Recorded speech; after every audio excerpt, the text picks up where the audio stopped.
Ayan, naka-record na pala. Guys, ganito nga magbigay ng stock sa Gate. So, ano kasi, nag-deposit kasi ako. Kasi nasa assets yan, di ba? Fund management. So, dapat kasi, pag-deposit mo yan sa spot account mo yan. So, dapat, marunong ka mag-transfer. Click mo yan, transfer. From spot, lipat mo siya sa stock. So, ang nangyari na, andito na yung stock account ko. Ayan, nalipat ko na yung $500. So, it's time to go shopping. Click nyo lang tong stock, tapos US stocks. Ganun lang kadali guys. Tapos, bago pa ako nag-research na ako ano yung gusto ko. Kasi, basically, day one to sa journey ko ng investing dividend stock sa US.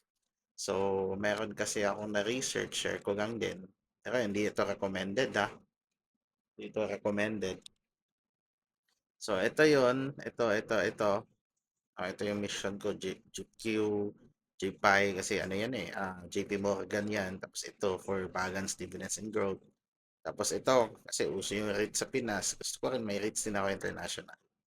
So, yun. Gagawin ako ng $500, which is 30K something.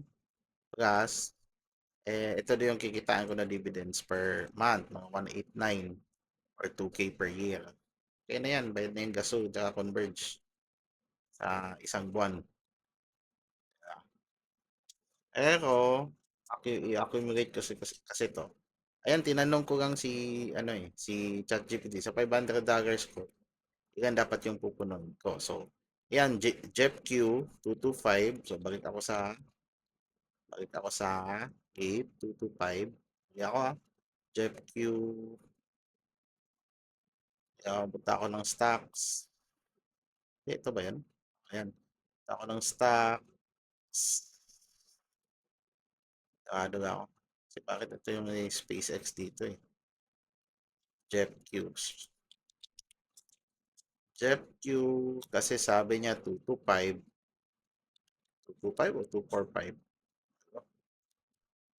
Gulo. 225. So, bili ako 225. So, yan. JEPQ ha. Tapos guys, bumili kayo pag open yung US market, 8:30 above. Kasi hindi ka makabili pag hindi open. Yun, field na yun. Kasi market eh. Tapos, bili pa tayo ng JPI. And, yan o, mababa. So, mas okay bumili ngayon. Ano to guys ha? Dapat marunong kayo mag DCA. Yung JPI natin 100. Monthly yung dividends din yan. So dapat marunong kayo DCA.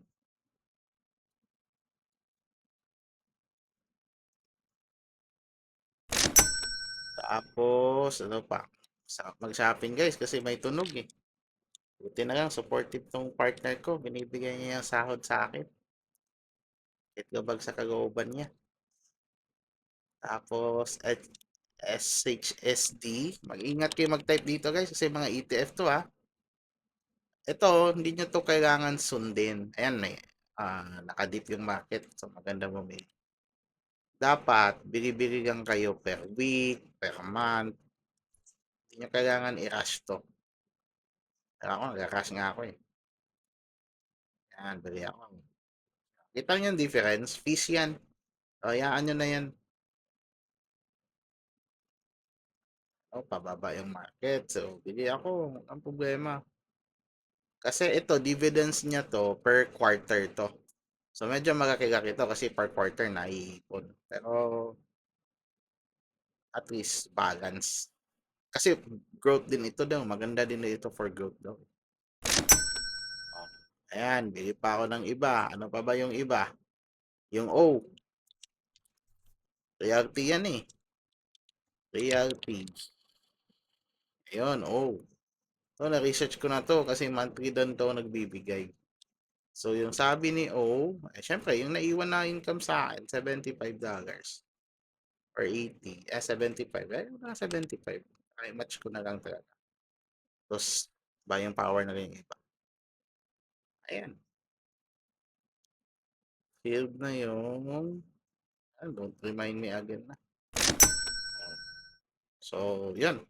Saan ko ba makikita yung stocks ko? assets. Ayun, hindi pa nakita dito ah. Pero, ayun, 4 positions to guys.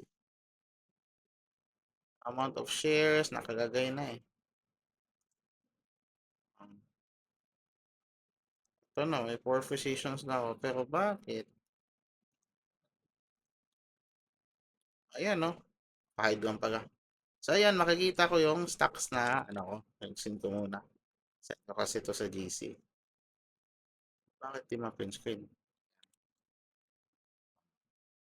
So yun yung ratio ko. So yan, magdi-dividends yan, magbibigay daw yan per month.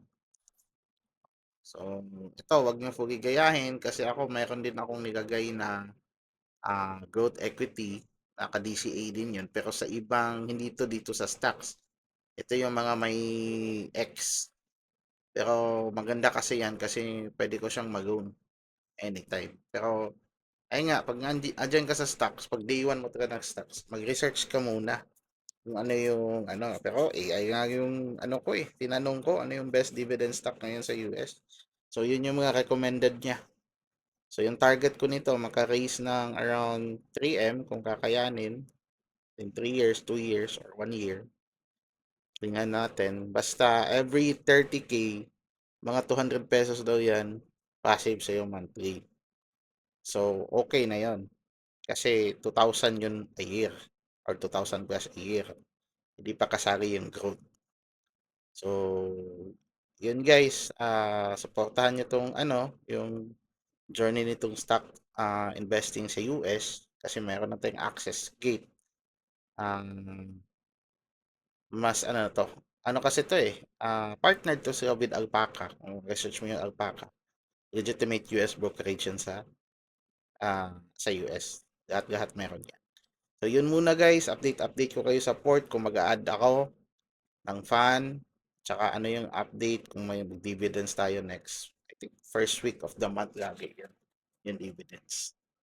Ayan guys, so research din, no? Huwag kayo umasa sa akin.